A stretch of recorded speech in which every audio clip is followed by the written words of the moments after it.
नमस्कार, मैं हूँ मेरी और हम भगवत गीता को डिटेल में समझने की कोशिश कर रहे हैं। देखिए, हम यहाँ पर श्री कृष्ण को एक भगवान की तरह नहीं, पर श्री कृष्ण को एक युग पुरुष के रूप में देख रहे हैं। हम श्री कृष्ण को सर्वज्ञाता तो जरूर जान रहे हैं, पर उन्हीं को हम आपके और मेरे जैसे व्यक्ति के रूप में समझने की कोशिश कर रहे हैं। हम ये समझने की कोशिश कर रहे हैं कि किस तरह से कोई व्यक्ति इतना नॉलेजेबल हो सकता है कि उसके लिए हर एक चीज का इतना मतलब नहीं रह जाता। तो चलिए, आज भगवान क्या कह रहे हैं, हम उस चीज को समझने की कोशिश करते हैं। अध्याय 2 और श्लोक नंबर है 21।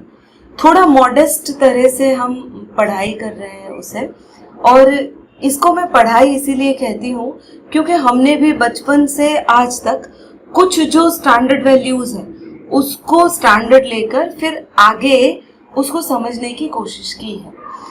अब उसी समझ को भगवान क्या कह रहे हैं, चलिए वो जानते हैं हम। श्लोक नंबर 21 है, हे पृथा पुत्र अर्जुन, जो पुरुष इस आत्मा को नाश रहित, नित्य, अजन्मा और अव्यय जानता है, वह पुरुष कैसे किसको मरवाता है और कैसे किसको मारता है। यहाँ पर आपने देखा होगा तो भगवान बहुत भार दे रहे हैं जानने पर। श्लोक भी ऐसे लिखा है, वेदा अविनाशिनम नित्यम। वेद का सीधा सीधा अर्थ ये होता है जानना।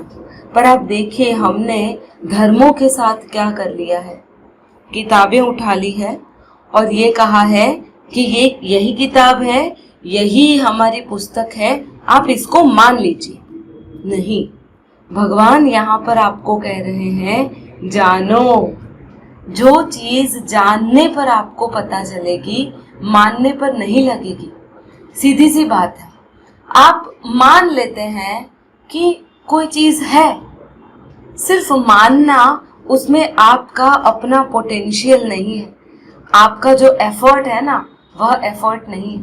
पर जब आप किसी चीज को जानने की कोशिश करते हैं, तब आप अपना एफर्ट उसमें लगाते हैं।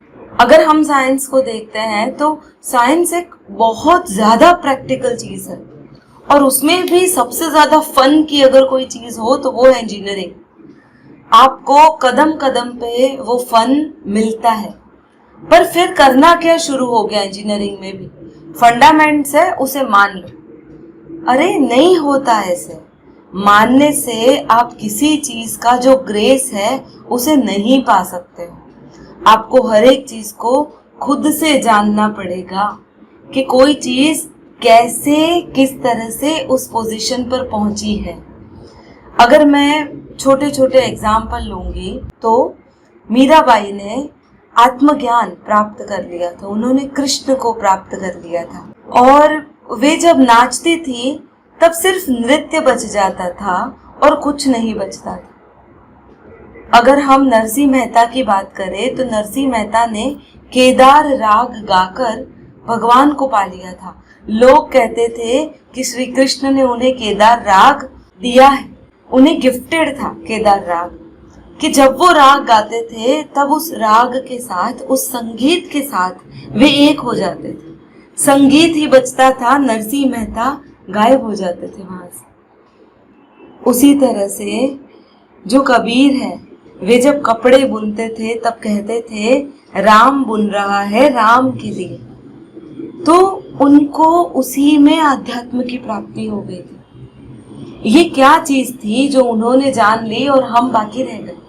तो भगवान यही कहते हैं कि जो पुरुष इस आत्मा को नाश रहित, नित्य, अजन्मा, अव्यय जानता है, जो जान लेता है इस चीज को, न वो किसी को मरवाता है, न वो किसी को मारता है, उसे पूरी समझ बैठ जाती है कि क्या करना है और कैसे करना है।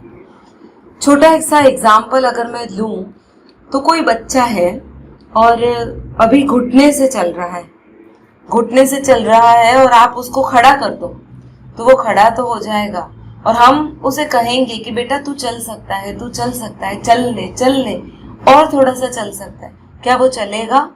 नहीं चलेगा, क्योंकि उसके पैरों की मांसपेशियों में अभी वो समझ डेवलप नहीं हुई थी जो ग्रेविटी के अगेंस्ट काम कर सके। उसकी कमर में ये समझ अभी डेवलप नहीं हुई है, उसकी मांसपेशियां इतनी डेवलप नहीं हुई है कि वो सीधा खड़ा रह सके। और धीरे धीरे कोशिश करने पर वो ग्रेविटी के अगेंस्ट खड़ा रहना सीख जाता है। तो ये क्या है? यही समझ है जो हमें आत्मा और उस आत्मा की क्वालिटीज को जानने के लिए अपने अंदर धीरे धीरे डेवलप करनी पड़ेगी। हमें रोज ये कोशिश करनी पड़ेगी कि हम ये शरीर नहीं है ये कैसे जान सकते हैं। हमें रोज ये कोशिश करनी पड़ेगी कि ऐसी तो कौन सी प्रैक्टिस है जो हमारे लिए बहुत ज्यादा इम्पोर्टेंट है। अगर आपको पता है, शायद पता होगा, और जिनको नहीं पता है उनके लिए भी मैं बता दूं, शिव और शक्ति का एक संवाद है जिसे कहा जाता है विज्ञान भैरव तंत्र। इस विज्ञान भैरव तंत्र में कुल 112 अलग अलग टेक्निक्स दी है, जिस टेक्निक्स में स्वयं शिव ने शक्ति को एक्सप्लेन किया है कि किस तरह से तुम सेल्फ को, अपनी आत्मा को, अपने आप को जान सकते हो और किस तरह से उस मेडिटेटिव स्टेट में पहुंच सकते हो जो तुम्हारा ही मूलभूत और शाश्वत शरीर है। उसमें टेक्निक्स दी है, प्रैक्टिकल्स दिए हैं, कौन से प्रैक्टिकल्स से आप आत्मा को जान सकते हैं।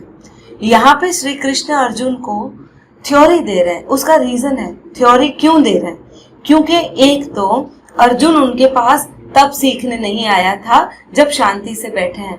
अर्जुन कंफ्यूजन में है और कंफ्यूजन को क्लियर करने के लिए कृष्ण को सिर्फ उसे थ्योरीज देने की आवश्यकता है, उसे थ्योरी समझाने की जरूरत है। और कभी अगर समय मिलेगा तो रहते रहते ये लोग प्रैक्टिकल भी समझ जाएंगे। मैं आपको एक बात बताती हूँ, मुझे ऐसा लगता है कि जैसे कोई पिता अपने बच्चे को टेबल पे खड़ा रख देते हैं, बच्चा बहुत छोटा है और वे कुछ डिस्टेंस पे खड़े रहते हैं और कहते हैं बेटा जंप कर जा। अब बेटा है, छोटा है, डरता है तो जंप नहीं करता है। बहुत ज्यादा जो डिस्टेंस होता है ना, मैक्सिमम, जहाँ पे पिता को ऐसा लगता है कि बच्चा यहाँ पर जंप करेगा तो मैं कैच कर लूंगा, यहाँ पर कृष्ण अर्जुन का भी कहीं ना कहीं कुछ ऐसा है। और शायद हमारा और कृष्ण का भी रिलेशन यहाँ पर ऐसा है कि कृष्ण कहीं पर कुछ डिस्टेंस पे खड़े हैं और हमें सांख्य योग सिखा रहे हैं और हम वो छोटे बालक की तरह हैं, बच्चे की तरह हैं जो टेबल पे खड़े हैं और कृष्ण कह रहे हैं बेटा जंप कर जा। अगर हमें कृष्ण की बातें पूरी तरह से अगर समझ आ गई इसी योग में तो शायद कृष्ण को थोड़ा और नजदीक ना आना पड़े, हम जंप करके उनकी गोद में चले जाएं। पर पूरे के पूरे 18 अध्याय कृष्ण ने बताए हैं अर्जुन को समझाने के लिए। इसका सीधा मतलब क्या है पता है? जैसे वे पिता थोड़ा और नजदीक आकर कहते हैं कि बेटा अब तो जंप कर जा, मैं नजदीक आ गया, और धीरे धीरे करके कृष्ण भी 18वें अध्याय में हमारे बहुत नजदीक आ जाएंगे, आप देखेंगे। पर उसके बाद भी उनके और हमारे बीच में थोड़ा डिस्टेंस जरूर रह जाएगा, जिसको हमें ओवरकम करने के लिए वहां से कूदना पड़ेगा, जंप करना पड़ेगा। मतलब एक पिता ऐसे बोलेंगे बहुत नजदीक आकर कि बेटा अब तो मैं एकदम ही नजदीक आ गया, अब तुम्हारे एफर्ट की जरूरत है, तुम एफर्ट लगाओ। और मेरी पूरी इच्छा है कि हम इनके साथ साथ पढ़ते पढ़ते ये एफर्ट जरूर लगा लें। अगर आपको मेरा चैनल पसंद आता है तो सब्सक्राइब कीजिए और लाइक कीजिए। धन्यवाद।